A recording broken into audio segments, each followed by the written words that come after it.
everyone. Thank you for joining us. It's our third day of International Coaching Week. It's been a wonderful week so far, and really excited to have Ram here, Ram Ramanathan. For many of you, he does not need an introduction, but he is the co-founder of Coacharya, MCC coach, and also he is a thought leader and has many visions about the future of coaching, which he's going to be sharing with you today. And we can jump right into that, actually, because Ram, you have a pretty controversial opinion about what the future of coaching could be, unless we make a major shift. Is that something you want to start talking about right away? Yeah. Okay. So before I start talking about the future of coaching, let me talk about a little bit of the past. It's possible that some of you may have heard of a guy called David Peterson. David Peterson was called the chief coach of Google. And if anybody deserves a moniker of thought leader, it's not I, people like him, who truly were pioneers and thought leaders. I had the tremendous pleasure of meeting David for the first time in a coaching conference in Boston, arranged by the Harvard Medical School. And it was full of very pompous, important people, the Brahmins, men and women, and who had their own opinion of coaching should be. They were all born coaches. I was one of the outsiders who had come there. Pranav and I both attended the program. And David's subject in that particular program was called, "Is Coaching Dead?" And he spoke so provocatively. And he said, whatever coaching is being done, and I was just about a year old in coaching, as it were, or 2 years or something. This was around 2013 or 14. And I wanted to cheer him, to be very honest. And I would have got lynched if I had, because the group I was in, about 10 people, men and women, they would have literally lynched me if I had done that. So, but David had a very clear perspective. I'll expand on that later. And he really, what he basically said was that if you continue to coach the way that you are, and he addressed this elite of the elitist of the elite in the United States at that point in time. Probably as a result of it, or I'm not quite sure now, but Brian Underhill, who runs a company called Coach Source in the United States, he used to work with Marshall, and through Marshall, I got introduced to him. Brian invited me to speak at a conference in the Bay Area that he arranged through Coach Source, and I had the double honor of sharing the stage with David Peterson. And this time, David spoke about pretty much the same thing, but in a slightly different title. Is coaching dying, or is coaching dead, or whatever? And this time he came up dressed as in a spaceman suit. But far different from, this was about 1 year after, or a year and a half, I'm not quite sure. But far different from what the reception was in Boston from the Brahmins. Hoi polloi in Bay Area loved him. They cheered as against almost a near boost that he got in Boston. And we had a great time. I mean, then I had an opportunity to speak to David. After that, I had been in touch with him for a while.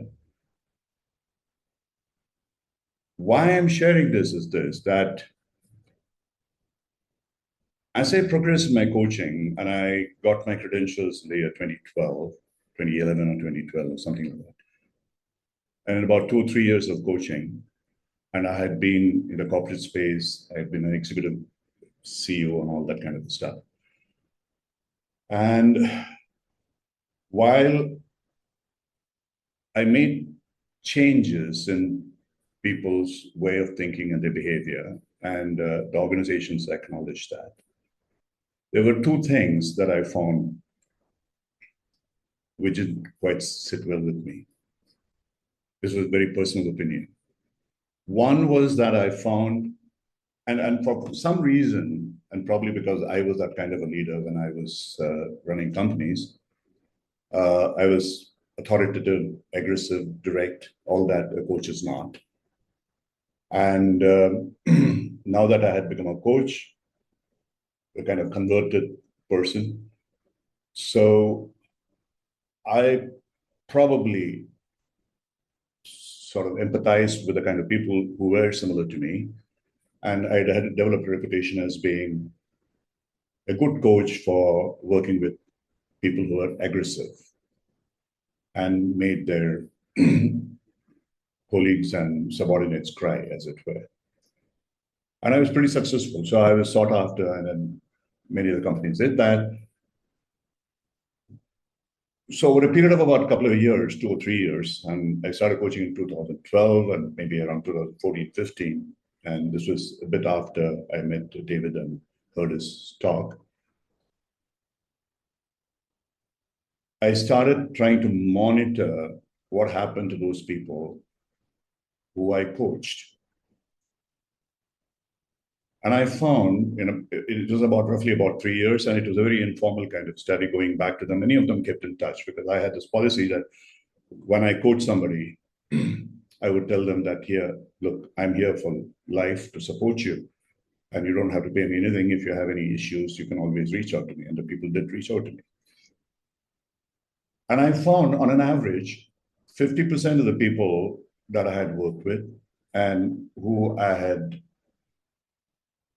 sort of thought, and they said, the organization said, in whatever measurements that they used, they had transformed, they had become maybe not as gentle as lambs, but close.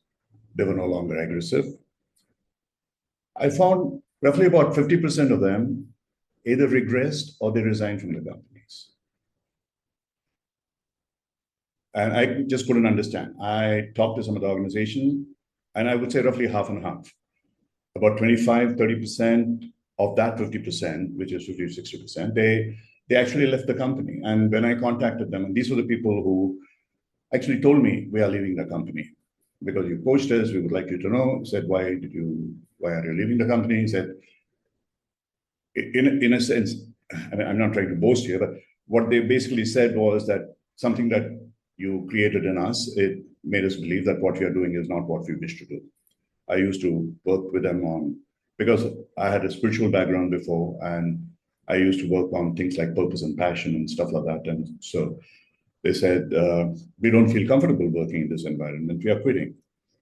And there were about maybe about 20% who said that when they left, and in fact, some of them came to me and I had helped replace them elsewhere. And they came to me again to be coached, and they consulted me from time to time where they were. And the organization, while they had changed, the team around them, the organization didn't accept the change. Something happened, something became different. It was the kind of a reverse of what Marshall talks about as what got you here won't get you there. In the sense that they changed, but there was something that didn't quite work.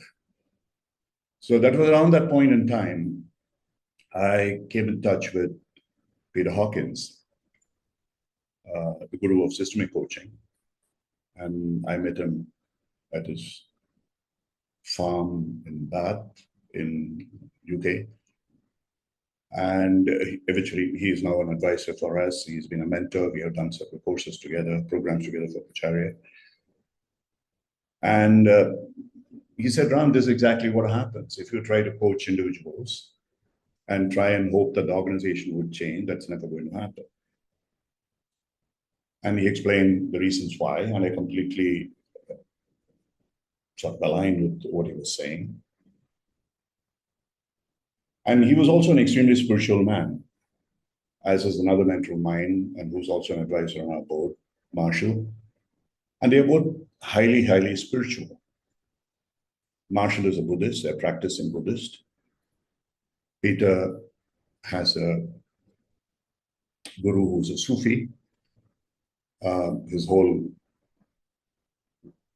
the meeting room, wherever he met people, is lined with books on religion and across cultures, shamanism to whatever else it is. Voracious leader and reader and writer. So there were a couple of things which sort of came together at that point in time.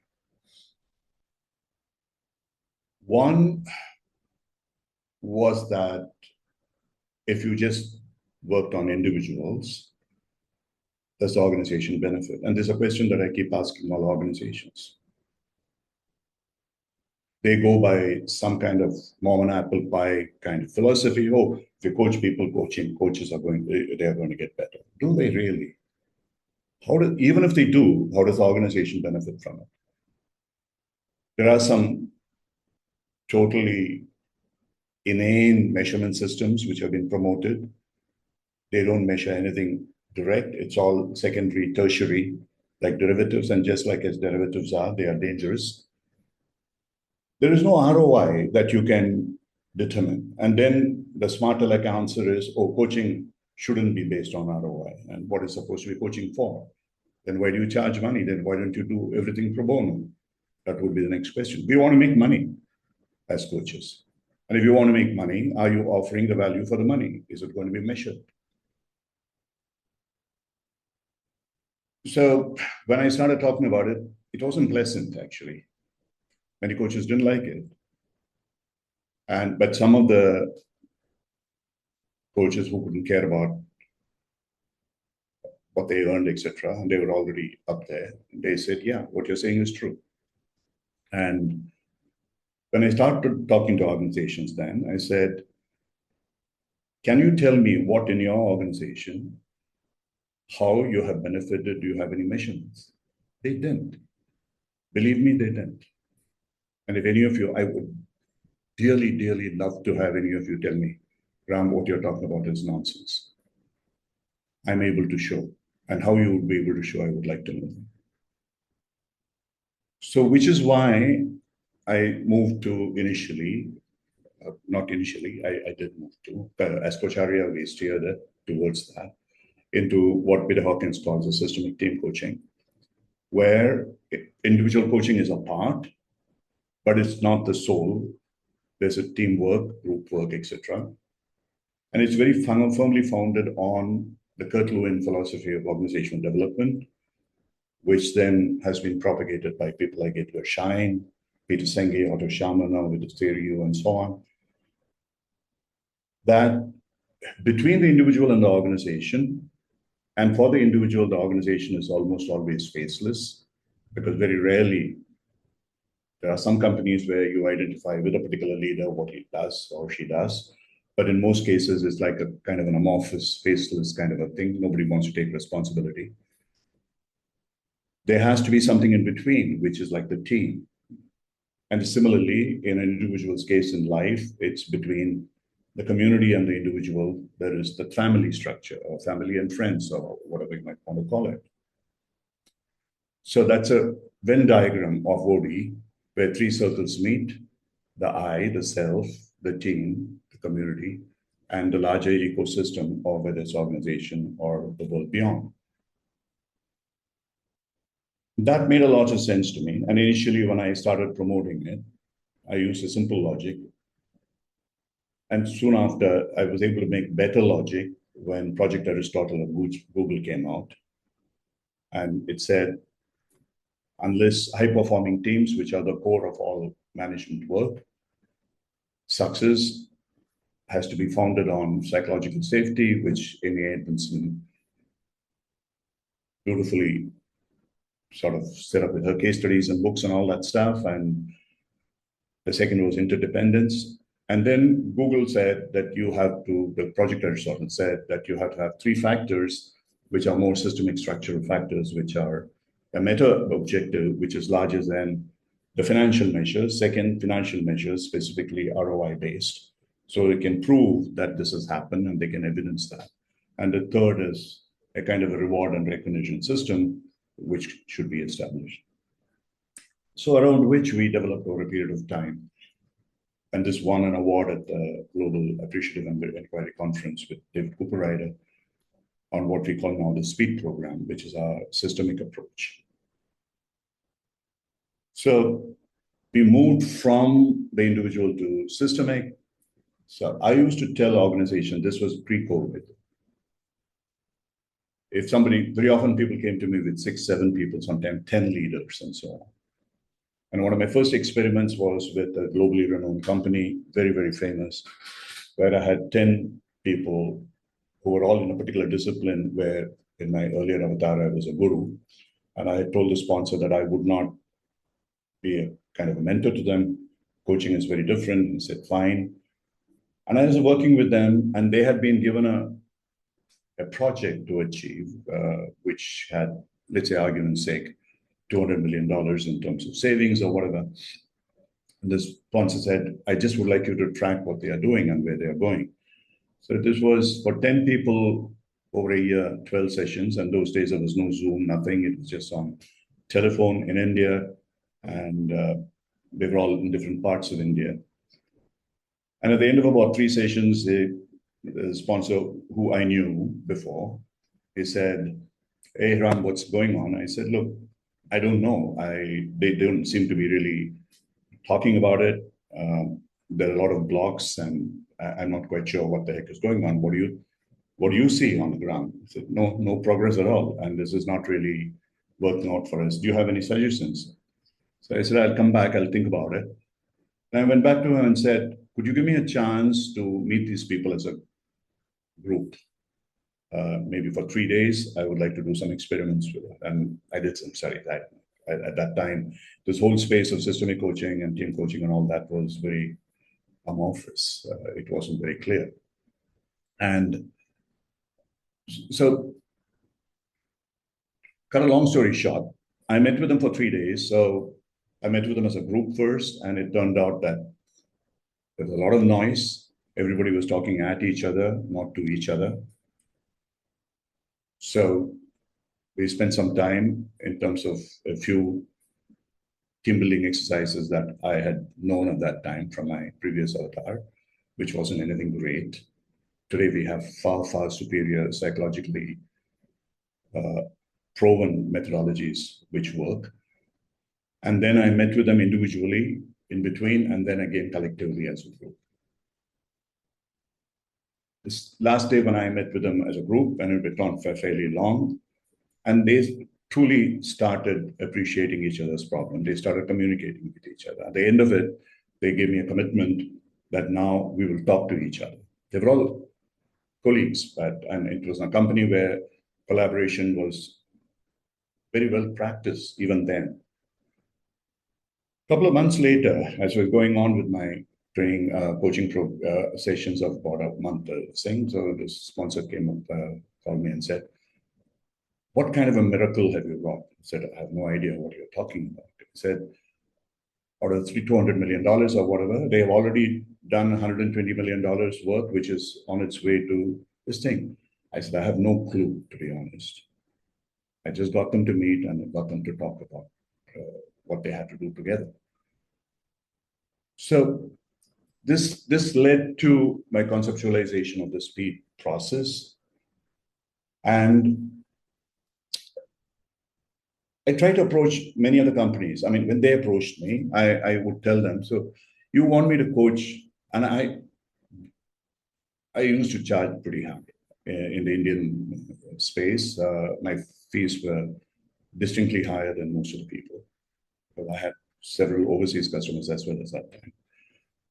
And I would tell them that, look, it's going to be much cheaper for you. I charge by the hour. If I'm charging 8, I'm not going to charge 8 texts for the people. I would probably charge a little bit more. And maybe some individual coaching is required instead of, let's say, I'm a neuro, and I'm positing to all of you as coaches. I never did less than 6 sessions at any point in time, roughly about an hour, hour and a half. Usually I would try for 9 because that is when the anchoring takes place, the neuroplastic changes happen, without which it's a waste of exercise trying to coach somebody and letting them loose. And said maybe 3 out of these 9 sessions can be individual, but the rest of it, I'm very sure that I'll be able to do that. Nobody listened.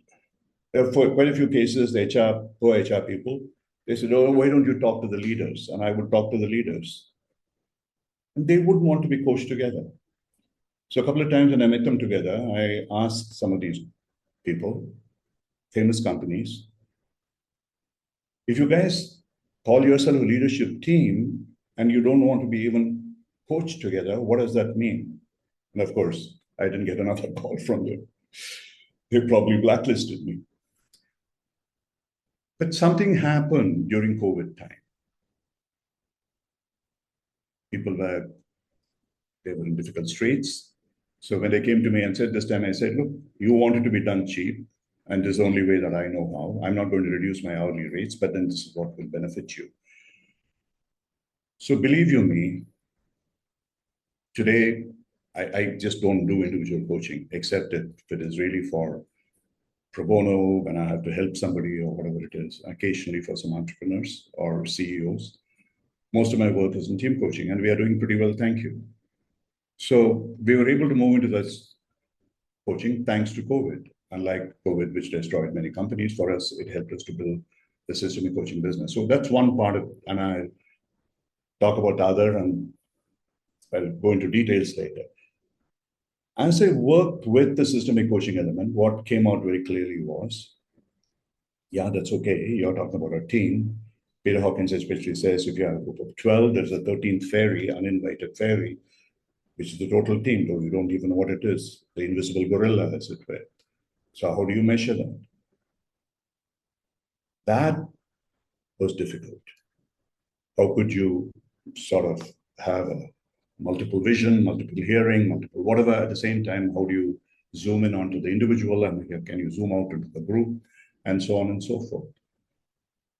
Which meant that if I had, let's say, 3 out of 12, which is to be done as individual coaching, how quickly can I get to the core of what these people wanted? So that helped me build some kind of a system or process over a period of time. And that, by that time, I was invited to join NTL National Training Laboratory. I had went for a couple of labs and so on and so forth, got a better understanding of what it was about.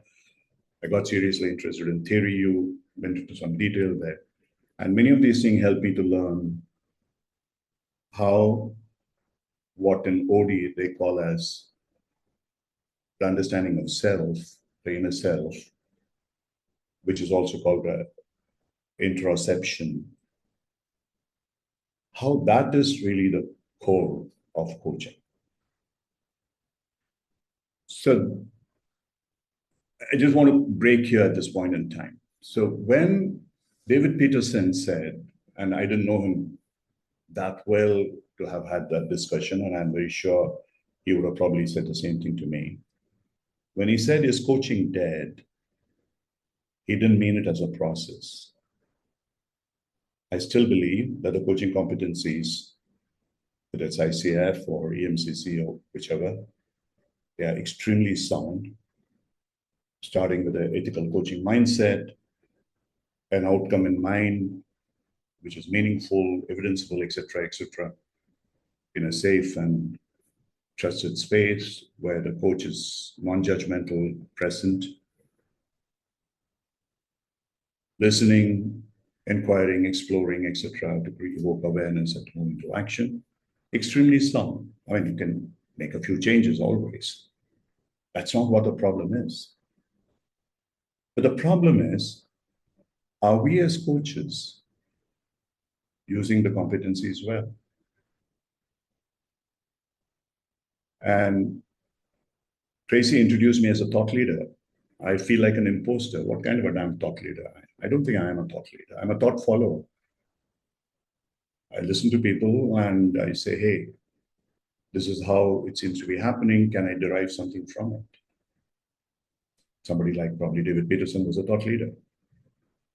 And there are others who might be.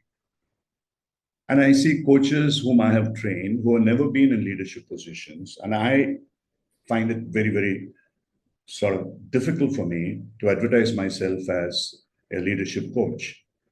Because very honestly, I rarely coach CEOs. CEOs don't want to be coached. They're all narcissistic. They're so self-centered. They want other people to be coached because they want to change other people. They themselves don't want to change. Maybe occasionally by accident, I might get a CEO who's foolish enough to say, come and coach me. So they always want the CXOs to be coached, or CXOs want somebody else to be coached and all that kind of stuff. But there are people who beautifully advertise on LinkedIn, I'm the best leadership coach. I coach CEOs. I really wonder, where do they get all those CEOs from? Suddenly, have organizations sprouted so many CEOs? Like citizens, everybody's a democracy, I'm a CEO. Are we really authentic in terms of how we present ourselves? Or a coach, when the coach says he or she, I'm transforming people, do we even understand what is transformation? And when you combine it, transformative leadership coach, or even transcendental leadership coach, what kind of what is that, Woodhousian gobbledygook, or whatever it may be, does it mean? Doesn't make any blessed sense to me. So I'll stop here. I just want some opinion check. Am I talking nonsense here? Or does it make any sense to any of you? So let me just stop here. And Tracy, if I would like you to be the barometer. If it didn't make sense, I would like you to honestly tell me that, look, Ram, you're talking nonsense. Maybe then I can talk about the competencies. I can start with the 8 competencies and explain them in detail, and that might be tremendously interesting to the group of people. Yeah. We have some questions in the chat, Ram. Yeah. Also, I'm curious personally because you've spoken about the need to look at a systemic approach, right? And you Yeah. talked about the system and the relationships within the system, and also the fact that there is kind of what you call the gorilla in the room, which is the team. That's an independent part of the system.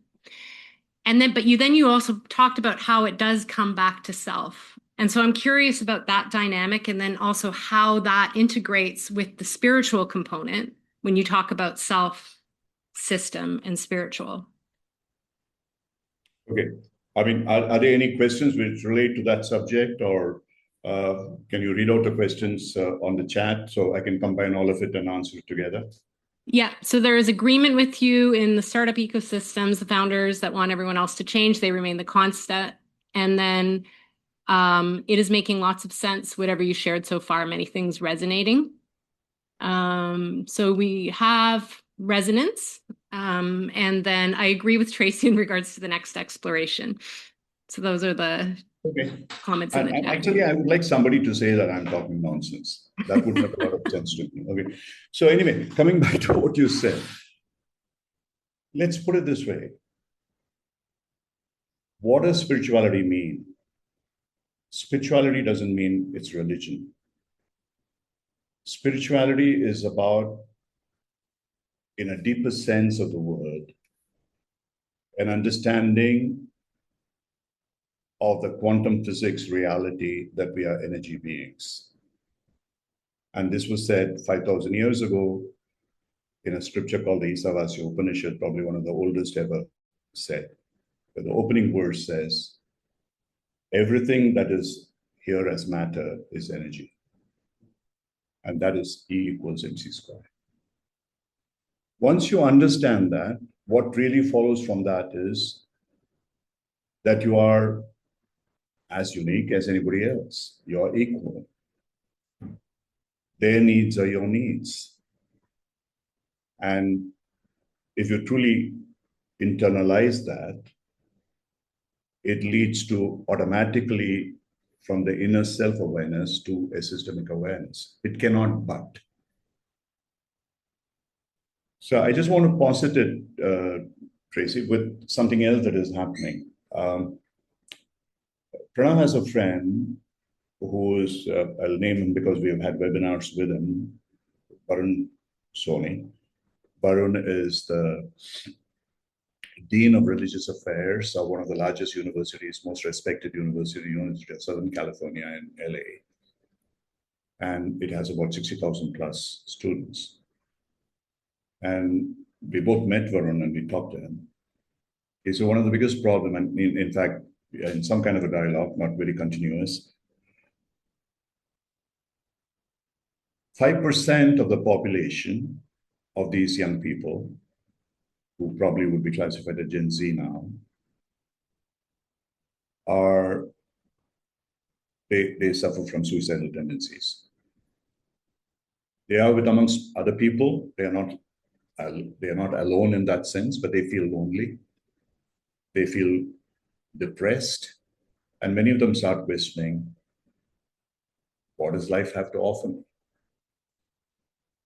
So Varun said, in my generation, which is one generation after me, I'm a baby boomer, and Pranav and Varuna, sort of, I would say, crossover between Gen X and millennials, as it were.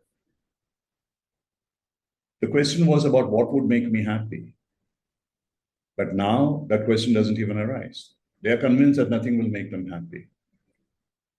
And so as we discuss more, one of the things that came out was that the primary reason is people have lost faith in everything. And ultimately, as a result, faith in themselves. And first, faith in family. The family structure doesn't exist. People talk about love and this, that, whatever. It's total nonsense. 70% of the families are broken, or probably more as we speak. Religion has no meaning. It's as corrupt as politicians are, or worse. Nobody has any faith in any politicians. Governance at any level is totally useless. So these people have no faith whatsoever in people whom they know and who were trusted earlier, which is why they turn to strangers in the social media, till such time as they find that those people are just as manipulative. That's a different matter. So nothing is going to be beneficial when the Australians or whoever will want to ban social media and somebody else will follow. It'll go underground. The problem is not social media. The problem is we, they who produce them, they have lost faith in us. And that is why this has happened. Can we even realize that? So now social media has been replaced by AI. Okay, AI is a new villain. So tomorrow there'll be another new villain. So that villains will keep changing till we recognize that we ourselves are the villains. So my question really is, and Peter Hawkins asked this question, very, very haunting question, poignant. Is it what were the coaches doing when countries were at war, when the countries were burning, or the commercial institutions were failing, or whatever was happening? Did they raise their voice collectively? So if we believe that we are elite, we are somewhat superior, and we have gone through a process which would make us self-realize, which is what coaching should do, are we doing anything about it? So when you then go deeper, you find, and this is what I found, when I became a supervisor and I started, like, two things. One is I probably have assessed about 2,000 odd people in PCC and MCC, and I've supervised a couple of hundred people. And believe you me, especially at MCC level, 10% of the submissions would really be at mastery level or even less. And I would pass only 20 at most. And that when I'm feeling generous. So I have to put myself in a good mood before I take up something for assessing. And this is the truth. And you can ask any good MCC assessor. That's a caliber. And when you look at supervision, I found pretty much every one of them that I worked with, because they were people I knew who would supervise and they had trust in me. They had baggages that they had to clear. And so along with the supervision, I would go into if there's time, I'll try and demonstrate Bill's model, which I demonstrated. It's sort of similar to the sensory awareness program I did in the previous session, where It's all about, are we as coaches removing our blind spots? Are we healing our own traumas? Are we self-coaching ourselves? So how many coaches here can honestly raise their hands and say, yeah, I spend 30 minutes a day self-coaching? If you're able to do that, and if you're able to resolve it, and it's not going to happen in a day. For me, meditation was self-coaching. When I started my meditation, maybe 5 decades ago, and I'm a million years old. And at that point in time, the first thing that was it, I wanted to run away because all that came out was total rubbish. If anybody tells you meditation is bliss, they are bluffing you. They don't know what meditation is. Meditation is the release of toxins within you. Till you get rid of them and you're able to get into a state of equanimity, which takes time, it's something that you have to bear with. Or everybody glibly talks about Vipassana. The Vipassana program, 10 days, is torture, sheer torture, physical as well as mental. But you have gone through it, then you really understand who you are.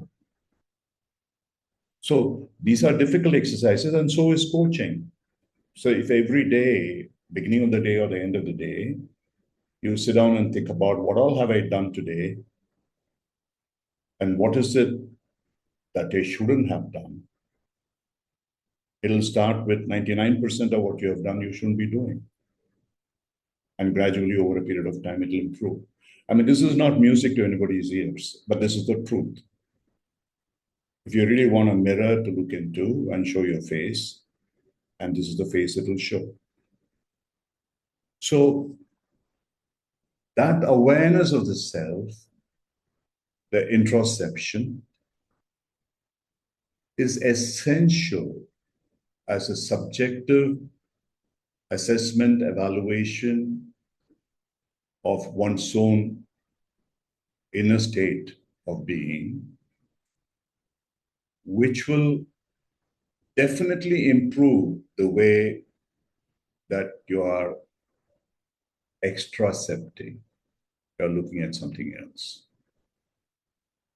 Because then you would pretty much, and that is what Isavash Upanishad, a beautiful statement. It says, the wise is one who see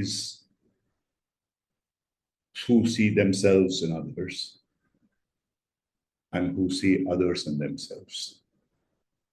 And that is systemic. And the systemic can only happen if you are founded in this self-realization.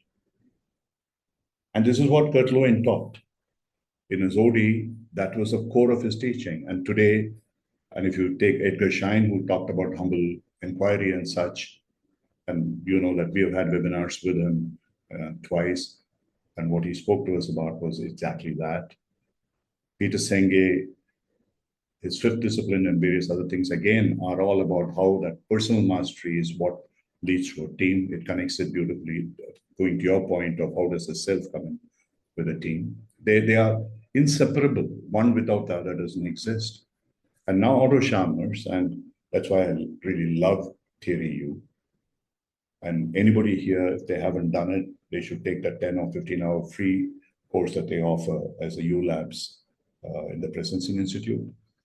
The whole concept of being with closed mind, closed heart, and closed will, with the voices of skepticism, judgment, and fear, and all that.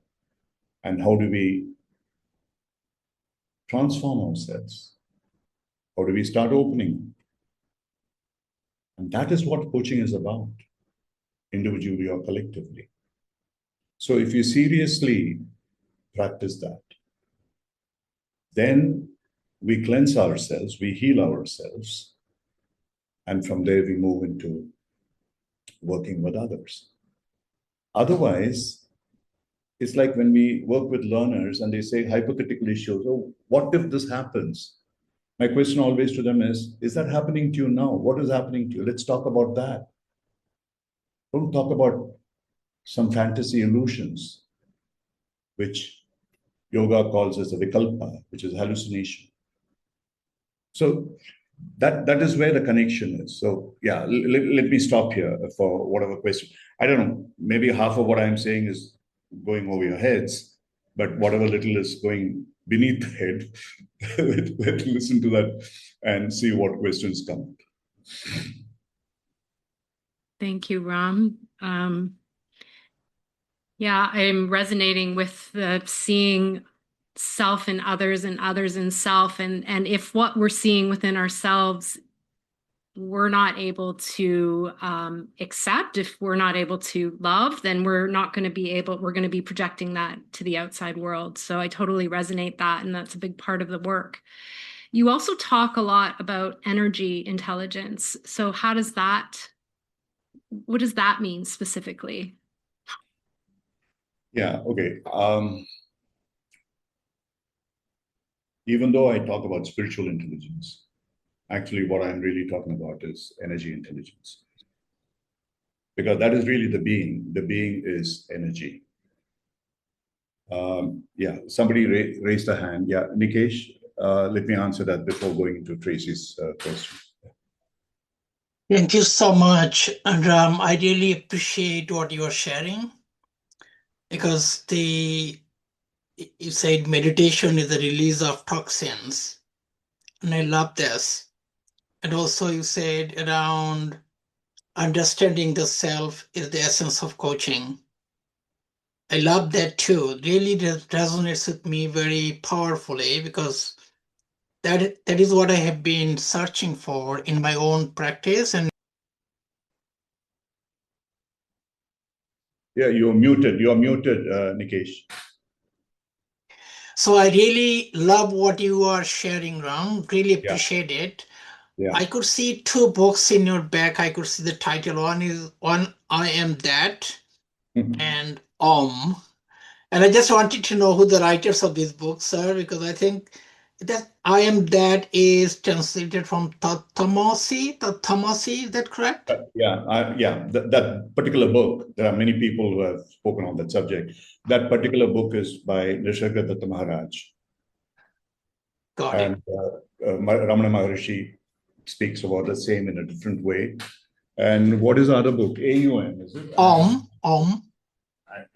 I think on your know. left right now near the globe. The Oh, globe. near the globe. Okay. Om. Near, this is a globe. So where the hell is the Om? I don't know. Just at the bottom of the pile, under Oh, that one. Yeah. That's Jeffrey Morehouse. I think it's about his travels in India. And one of the part of that refers to, I think, his meeting with people like Ramana Maharshi and so on. Awesome. It's like Paul Brunton, whose book Search in Secret India, which is one of the earliest books that got me seriously interested in spirituality, talks about his meeting with Ramana Maharshi. So yeah, it talks about many things. I don't remember exactly. I mean, it's a long time ago that I read those books. But yeah, one thing I can say authentically, honestly, is I have read every one of those books. I may not remember all that is. Okay. Yeah. Thank you so much. Thanks. Yeah. Thank you. Thank Pleasure. you. Yeah. Siddhi, coming to your point, let me put it this way. I'll explain it briefly, and if there are others who have any questions on that, they can develop on that.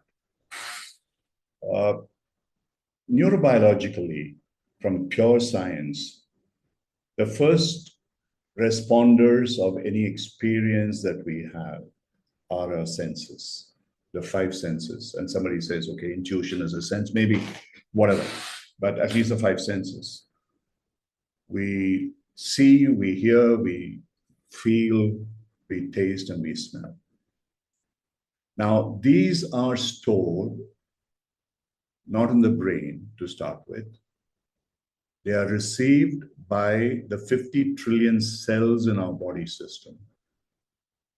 Each one has an energy space called the mitochondria. This is proven. There's no bullshit about it. Okay. And there are people like Candace Pert who have written about emotions of intelligence. Bruce Lipton has written books about this. We know that neurobiologically this is true. And today, this is partly being disputed, but I think it's no longer being disputed. Stephen Porges talks about the polyvagal theory, where that information from the cellular intelligence is conveyed to the brain. And the brain has only 100 billion cells, a fraction of a fraction of a fraction of the 50 trillion. If you really understand the numbers, you can, it's a fraction of a fraction. Now, strangely, the polyvagal system is very, very similar to the nadis of the chakra theory, which was propounded 5,000 years ago in the Vedic science, what is called the Ida, Pingala, and Shushumna. The autonomic nervous system has got the left and the right, the one which, and it goes from nearly the crown, the cerebellum, down to the lowest part of the spine, and crisscrosses exactly the way that it is prescribed as in the chakra theory as the nadis. Now, the moment this metadata is conveyed into the brain, it is received at the hippocampus, which is your memory base. That memory base stores memories not only from this life, and I have worked on regression quite some bit, and I have worked with people, seen that they can remember things before their birth, and we were able to evidence that because the parents and grandparents were available, this thing, and they went and confirmed that what they spoke about something that happened before their birth happened. So I demonstrated clearly, many others have demonstrated far more evidence. The hippocampus stores memories from before your birth as well as mostly from current birth, from childhood. And it catalogs them, categorizes them, that we are struggling to do with our blogs and videos, if you like, the same way. The brain does a much better job of how to categorize and catalog them. And they bring back whatever new memory experiences that you have, they compare it with that. And so the first level of kind of interpretation, or I would call corruption, takes place there. The energy level information, metadata, gets converted into something more, something less in terms of memory data. Then it goes to the amygdala, which labels it, which is the next level of interpretation and corruption. As emotion, this is joy, this is that, whatever it is, this is what you experienced before. And then the amygdala passes it on to the prefrontal cortex for cognition, perception, decisions, etc., which is the third level of interpretation, and I would call corruption. So when we talk about someone being intelligent, 99% of the time, based on the IQ tests or EQ tests or whatever we talk about, they are either about the cognitive intelligence or the emotional intelligence more recently. And these are corrupted data. NLP would tell you that mind map, the map is not the territory, and that is true. Your perceptions are lies. Even in yoga, you know enough about yoga, the first yama of yoga, truth, has no meaning. And then it also talks about Brahmacharya, which means that unknowable truth, that is really the truth is not knowable.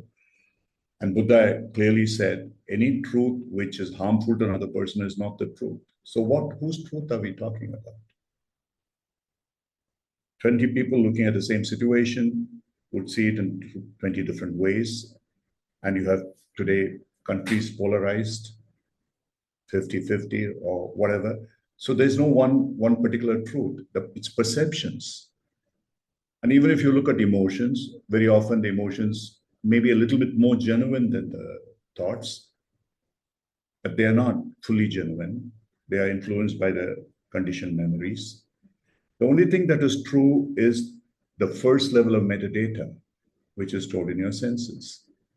And that is pure energy. That energy is being reflected in terms of the sensory experiences that we have. So in our sensory awareness coaching, which we do, it is not some kind of a madman's exercise. And there are probably some people here whom I have worked with in that space where People who have for 20 years, 30 years suffered from grief and loss and invalidation, they have been able to get away from it in a matter of 30 minutes to 40 minutes, and certainly within a period of about 2 weeks when they practice upon themselves. Because what happens is here is a pure quantum science that when you observe as an observer effect, that sensation that you have, the body sensation, what is stored inside, gets affected. And this is also part of the Vedic theory that is clearly says what is being observed will get healed. And that's really what happens. And so it is not nonsense. This is today, it can be proven. And I can challenge anybody. If they doubt it, I'll prove it to them. Today we don't have the time. So when we talk about energy, when you called about energy intelligence, I used to, if I start using it, is like in the beginning, I used to talk about mindless, because the first state of so-called mindful awareness to me is absolute nonsense. It's not nonsense. It is a very, very low level of awareness, a wakeful awareness. So I was talking about 4 levels of awareness, which is talked about in the Mandukya Upanishad, where the ultimate awareness is called witnessing awareness. I use the word mindless. So that is initially just to make an impact, make people laugh at themselves.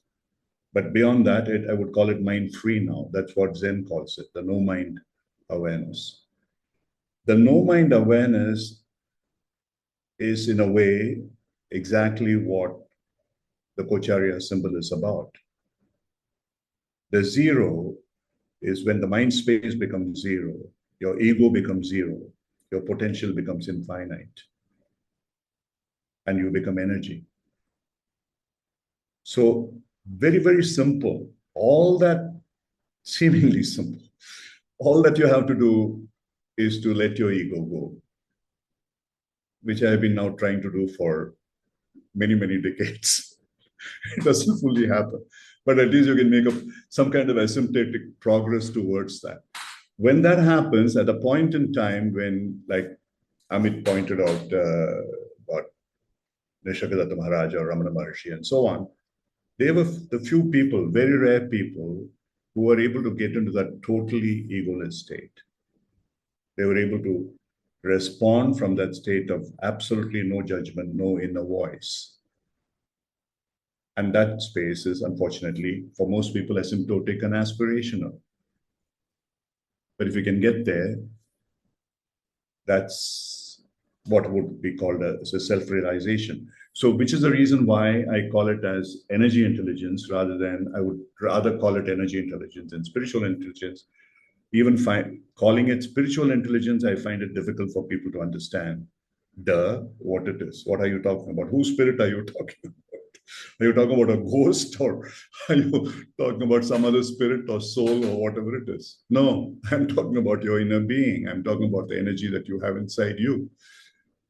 So yeah, it'll take some time, but hopefully, since everybody loves to think that they know quantum science, they all understand what theory of relativity is. Though it is said there are only 4 people in the whole world who really understand what theory of relativity is, but everybody thinks that they know. They won't question theory of relativity because they will look foolish in front of children who are in kindergarten who might be able to tell them E equals MC square, but they can question chakra system. What the hell do you mean by chakra? I have not seen a chakra, so how would I know? My question is, have you seen an energy to be able to understand theory of relativity? Then you tell me about it. So this is how our conditioned mind works. So yeah, to come back to this is where we are. So are there any other questions that I could potentially answer now, or I can take you all through an exercise which might help you to understand yourself better, both from what I might call an energy sense or a spirit sense or whatever. I think bringing us through that exercise would be great. There is a question here that I think you did touch on, but could you elaborate on healing? Is it embedded in coaching, and what's the correlation between healing and coaching? Yeah, the healing, okay. I came to coaching from a spiritual background. After I left my corporate space, after not voluntarily, because the space I was working on, there was an economic crisis in 1997 in Southeast Asia, and I was heading a multi-billion dollar company which I had to build. And suddenly I was at the bottom of the pyramids in the rubbles, and I had to pick myself up. And I went for a Vipassana course, and suddenly something completely different happened to me in terms of I understood what I had been chasing, as the Buddha said, was something totally impermanent. And what really mattered was relationship. What really mattered was what my own understanding of what my purpose should be, and so on and so forth.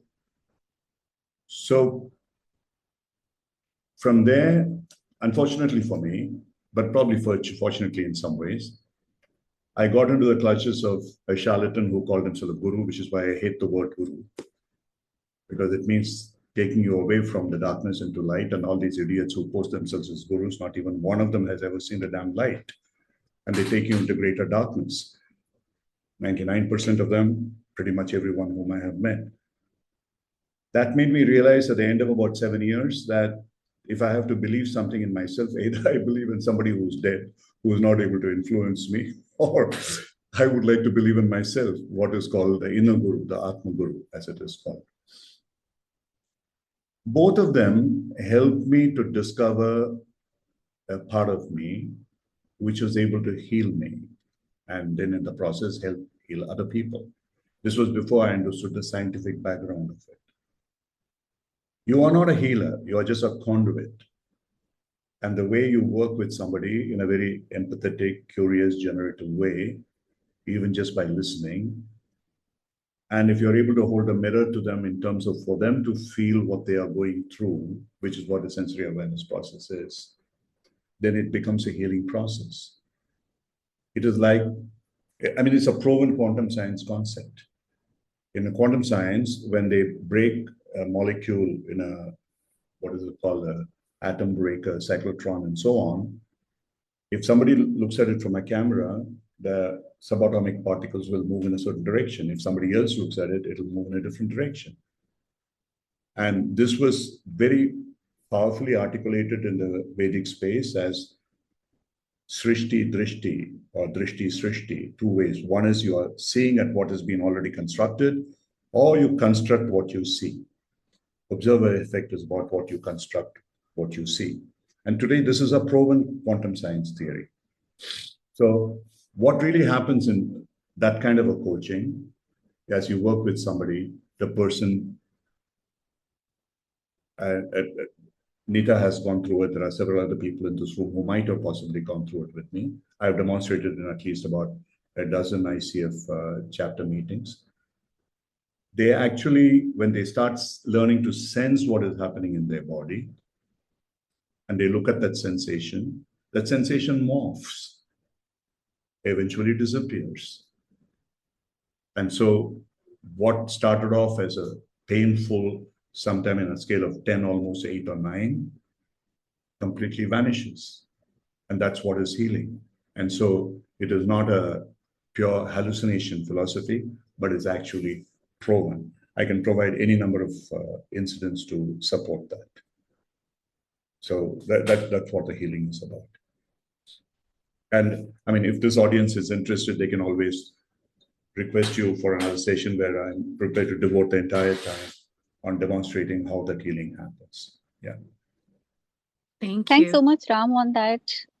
If you allow me, Tracy, can I take a minute? Sure. This is Aisha. It was my question. Yeah. Thanks so much. This was very useful. I think it was the most beautiful and simplistic definition of what really healing is, and I could probably visualize while you were describing. So I really appreciate that. I do have another follow-up question while you were talking about letting go of ego, which is actually coming from a space of not judging. I wonder that these feelings and emotions that we experience, whether it is hurt, anger, etc., are they also related to the ego in some way? Yeah. Ego just doesn't mean arrogance, That is not the right definition. Ego is any manifestation of who we believe our identity at a particular point in time based on our situation or our mindset. So that ego, so it creates a judgment within us. Supposing you've had a bad experience of being invalidated, that is going to reflect in the way that we hear somebody's voice. It has happened to me. When the person feels intimidated and invalidated, or just a thought of it makes you suffer. Those are also reflections of an ego, not merely the arrogance part of it. So a process like this, I'll have to go into some detail, but to put it very simply, there's a very famous text called the Mandukya Upanishad. In fact, I have written on it. It's available in Amazon. I don't remember even the name of it now. It talks about 4 states of awareness. The first state is a wakeful awareness, which is what technically called the mindful awareness, which is important, especially when you are doing something where you need to be very observant, etc., like driving or operating machines or whatever you are doing. The second level is a subconscious level of awareness, which is called the dream awareness, but it's more than a dream. It's something which helping you to visualize it, helping you to generate new ideas and so on. You become very creative and innovative in that particular space. The third is what is called the deep sleep awareness. We think we are sleeping, but we are not. The autonomic nervous system is active and it keeps us safe and sound. But at that point in time, you can learn how to, if you learn, practices like Yoga Nidra and some parts of Vipassana, where the seeds of thought that arise within us can be identified, and we can actually work with them to reframe them, to change them. But the most powerful pathway is the final one, which is called the witnessing awareness, which is called the Turiya or Samadhi in yoga, Kaivalya, and so on, which Buddha called the Nirvana, Nibbana, and Zen called Satori. These are the states in which you can stay temporarily. I mean, at best, I could probably, every day when I do my meditation for a few minutes, I might stay there, but the rest of the time, of course, certainly I'm not there. But you can look at things from a distance, from a witnessing point of view. You are converging to a continuum of what I would call introception and extroception in that part, where you're able to look at things in a very detached, disengaged way without your internal feelings and emotions in any way corrupting that picture. So you are not responding, you're not reacting, you're just witnessing, like clouds in the sky. So that is the ultimate state. And when you are there, that is a state with, like, for example, I teach that to many people. And we hopefully will have some kind of a retreat somewhere in the middle of the year in Bangalore or someplace. I tell people, and this is what I used to use it for, you can manifest, you can visualize something as reality and make it happen. And this is, again, is not a woo-woo. There's a guy called James Doty, who's no longer alive. He wrote a book called Magic Mind. He was a professor at Stanford. He was a very famous neurosurgeon. And he shows us from neuroscientific principles how visualization as reality, what is called manifestation, which is accepted pretty much all religions, including Christianity, is reality. It can make things real. So you've got to believe, and then you have to manifest and anchor that, and you will achieve.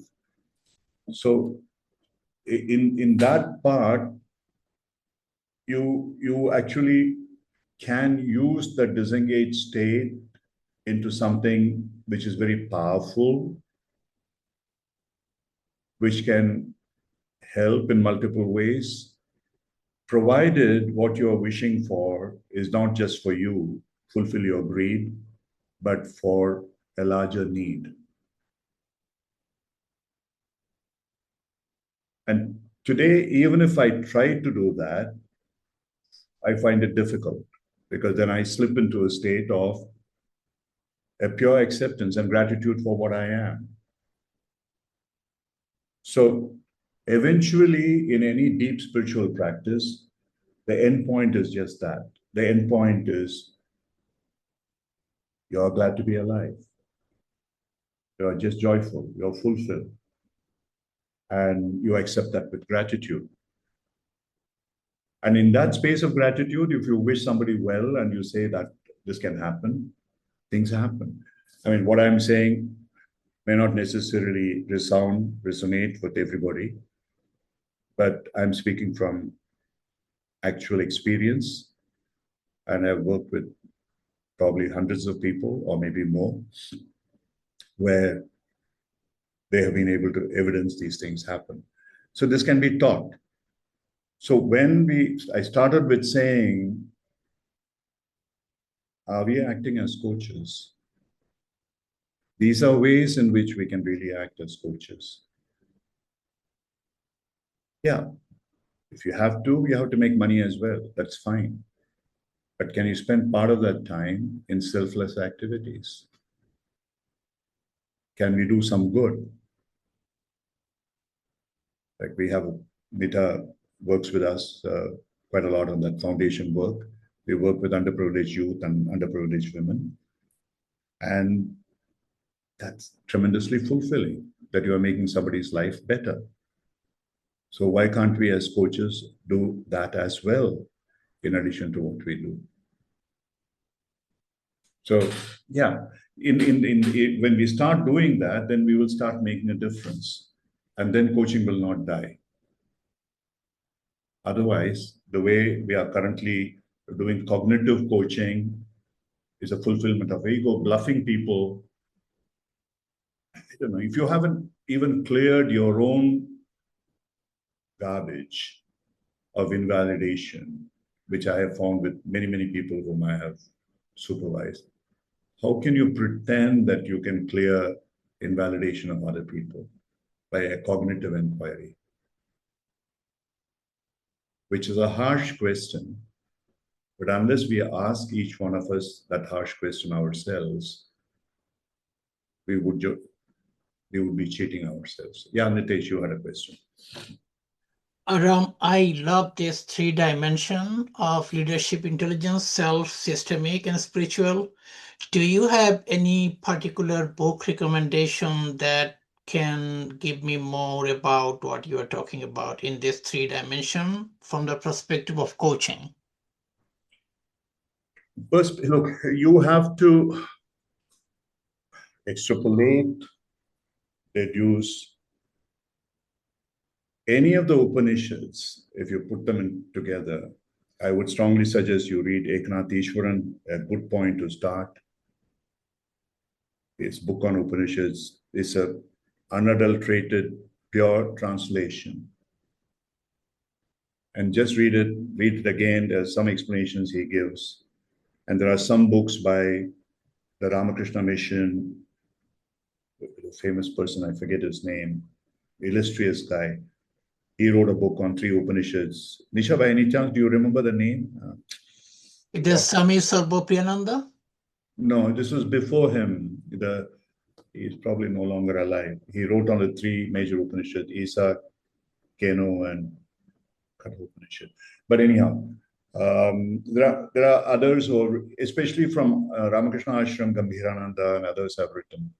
I would suggest those are the books which are, they are not, they don't particularly project a cult. Mm. They don't put a Rama or Krishna in front of it, who are metaphors. They really talk about the truth. The Upanishad, this is a sad part of it. When somebody says the Upanishads according to Krishna or whatever, it doesn't make any sense to me, because the Upanishads denied God, or they ignored God. Mm. No Upanishad talks about a God. They talk about an ultimate truth of the Brahman. And in that sense, they are almost like, I love Richard Dawkins. When he talks about God is a delusion, he's absolutely right. God is a metaphor. Whether you want to call it a delusion or a metaphor, that's fine. I mean, people who are religious may want to kill me, that's fine. But these people didn't, this so-called deity, they were there for a reason, because they would help you to anchor your belief system. There's a brilliant book by a guy called Dr. Herbert Benson. Unfortunately, today I won't be able to do the DILT exercise. If you guys wanted, we'll like have to fix another time. It will take more time than I have, but I'll cover something else. Herbert Benson wrote a book. He was a director. He was a very, very senior person in Harvard Medical School. He worked with the Buddhist lamas, Dalai Lama, and other Tibetan lamas. And he published a book called The Relaxation Response, which was about transcendental meditation, which itself is a brilliant practice, though there were some gobbledygooks there too. But I started my meditation with transcendental meditation, and it helped me a lot. So Maharishi Mahesh Yogi has written a book which is amazingly powerful in terms of understanding how that whole concept of the thoughtlessness, etc., arise. And relaxation response, what Benson said was, you don't have to use Om or anything like a mantra. Any word can be used as a mantra. Yeah. He said, but the problem is that mantra would have some connotation in your mind, and that would eventually influence you. So if I chant Om with a feeling that that represents some ultimate truth, I'll reach somewhere. If I chant Rama with something in mind, I'll reach somewhere. The example that he uses is, so you can keep chanting Coca-Cola and you will become obese, fat, and probably die. I mean, it's an exaggeration, but that proves a point. And he wrote a second book called Relaxation Response. These are beautiful books to read. And from there, I'll go to something, because I have a little bit of time. I would like to cover that, and that may interest some of you who are scientifically minded. So there's a part of my life where, when I was actually into healing as a major obsession, I was practicing Reiki healing, and it works. Absolutely, it works. But again, it works on a quantum principle of uncertainty. So it's only probability. There's no certainty. So if you say that I'm going to heal that person will be healed, you are an idiot. It won't happen. For sure, it won't happen. But if you truly believe that you are only a conduit and you are trying to do a service on behalf of the universe, it would work. And I've done literally dozens and dozens of such healing.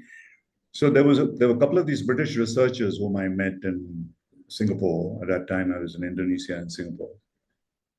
And one of them said they were researching, they were neuroscientists. And so they had some equipment which specialized in something called poly-interference photography, which produce pictures.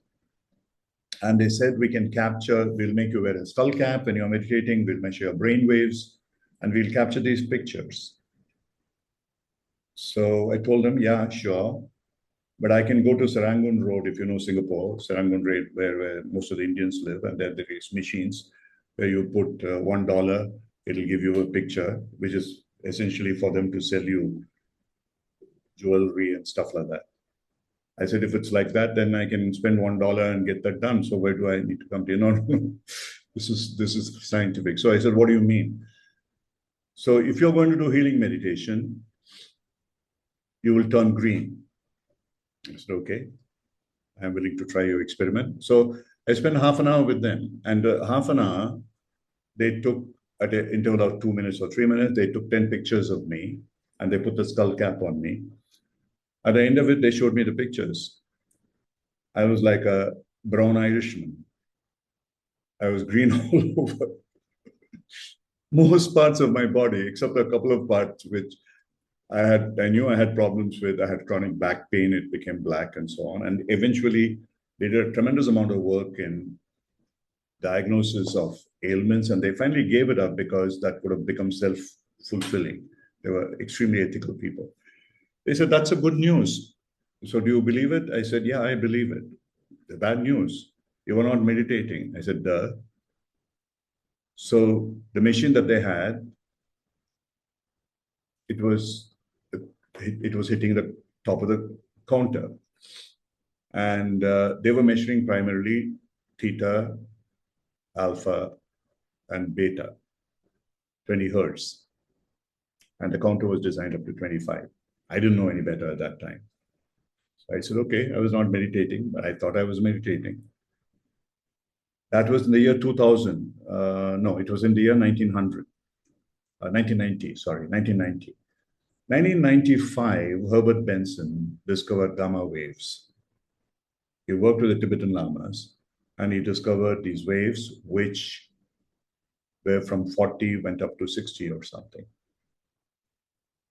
And these were the guys, the Tibetan, the monks, novitiates. They were made to sit in the snow in the dead of winter in Tibet, naked with a wet shawl over them. And within a period of 10 minutes or whatever time they were given, that shawl had to become dry.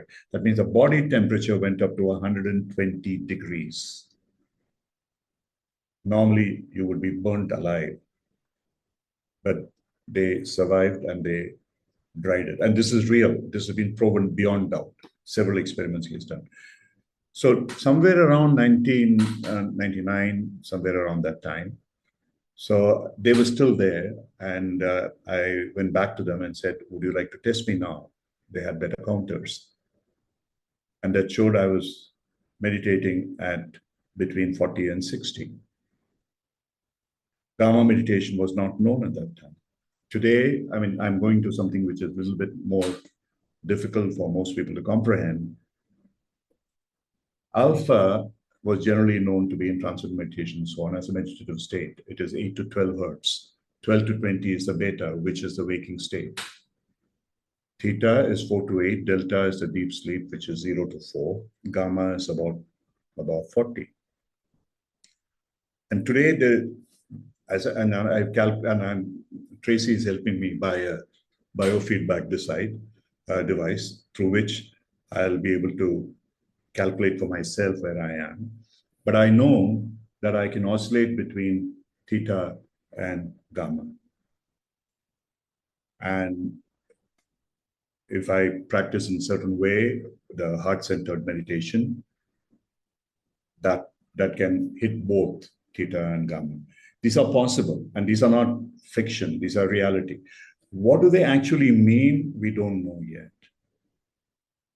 Because the polyvagal theory of Stephen Porges leads somewhere. My quest is really to understand how this can be applied. But supposing if we are able to apply, I would be able to train leaders to focus and be active during their work at gamma wave level. So they can be meditating, but they can be doing their executive job. Whereas had they been trained to do only at alpha, they would be near comatose. They'll be sitting with their legs crossed and sitting there in a Vipassana meditation. And you don't have to do that. You can be active, but you can still be in deep meditation, focused meditation. If any of you have read Glenlyn Focusing, and that's a state that he talks about, where the introception and extroception converge. So these are possibilities that can happen. And yes, alpha, when I want to completely be stress-free, can I be? Yeah, I may want to go to alpha. But if I can do it while I'm at gamma, when I can be producing new ideas, and at the same time, I'm relaxed because I'm in a deep state of meditation, would I not prefer to be there? So the whole ball game of what is called meditation is likely to change. And today, that is where science beautifully supports spirituality. They are not opposites. AI is not the opposite of intelligence. AI can be tremendously positive. I've had dialogues with Claude AI. It's unbelievably amazing. some of the stuff that is able to, it'll counter me with this thing. Oh, you're saying this. Have you looked at this or whatever it is? It, for someone who doesn't know, it may seem like hallucination, but it's not a hallucination. It's something much, much deeper. So now my question is, why can't we do these as coaches? Because we are trained for that. We are taught awareness. So can we go into the deep state of awareness to realize ourselves? And with the mindset, which is about, that is what ICF clearly says, it's client centricity, the Carl Rogerian philosophy, unconditional positive regard, empathy, and congruence. Can we work in that space to create the psychological safety and trust and then presence? And listen, which is one of the most unlike leadership qualities, unfortunately, which today more and more leaders are buying in. Many people who we have worked out in team coaching, they have learned to keep their mouth shut, just allow people to talk, and they listen, and they found the benefits of it, and thereby create their own awareness and other people's awareness. So we can be all that. The question is, are we?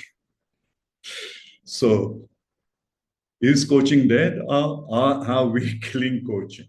That's really what it is. Yeah, Tracy, we have probably about 5 minutes left. So unfortunately, Delta's gone to the background, but in the 5 minutes, I'm happy to answer any questions. But if people are willing, you can send out a feedback note if they are wanting to do Delta or sensory awareness. I'll be quite happy to hold those. You can always organize those programs later. Yeah. Yeah, let's schedule that. Any other questions? We have a few more minutes for questions before we close. And Ram, I've been getting a lot of requests for a book list. I've put many of them in the chat, but a few of them I'll have to follow up with you about, and we'll send those out as resources afterwards. Okay. I mean, what are the books they are asking about? Specifically, I think the ones about the Upanishads, you had mentioned 3 of them, but I don't know those. About the what? I'm sorry? Upanishads? I don't know if I'm pronouncing that The properly. Upanishads, yeah. I spoke of Mandukya Upanishad, Mandukya.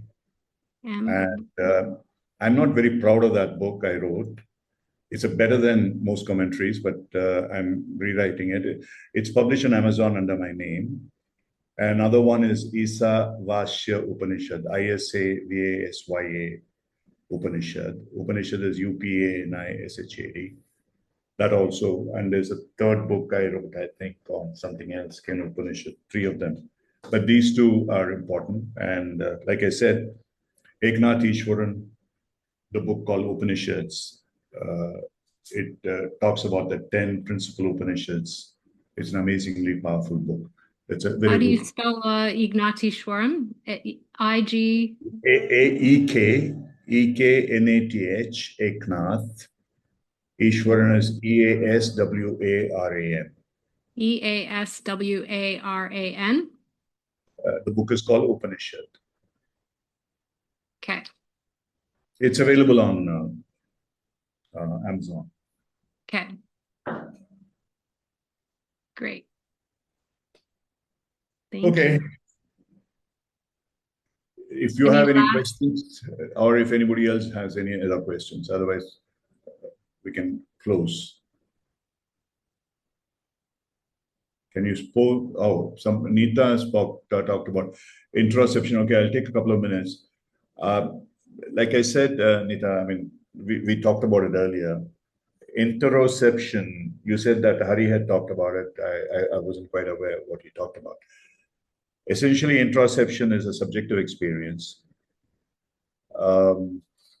If you're able to, let's say, for example, normally when we are well, the body part is well, we don't even feel it. It's only when we have a tummy ache or a headache or whatever, we feel that part exists.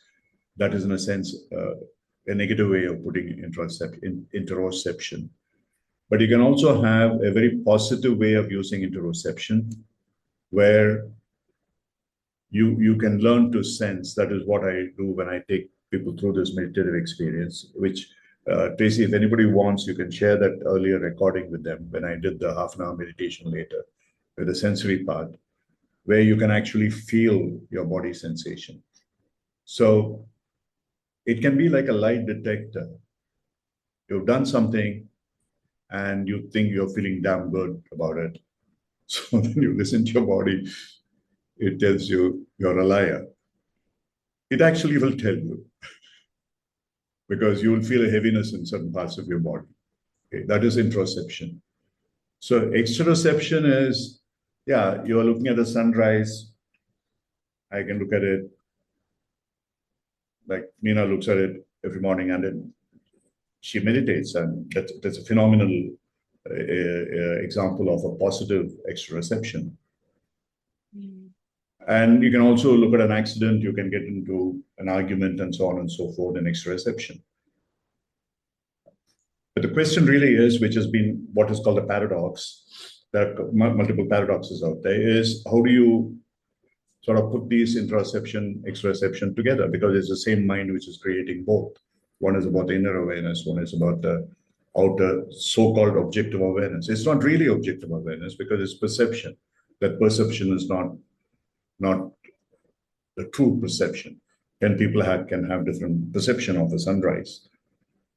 So that is really the space where I think if you are deeply aware of our inner self, we realize that energy intelligence within us, we can coalesce that space between interoception and exteroception. And it's possible, where your subjective experience and the objective experience, either they come together, they both vanish.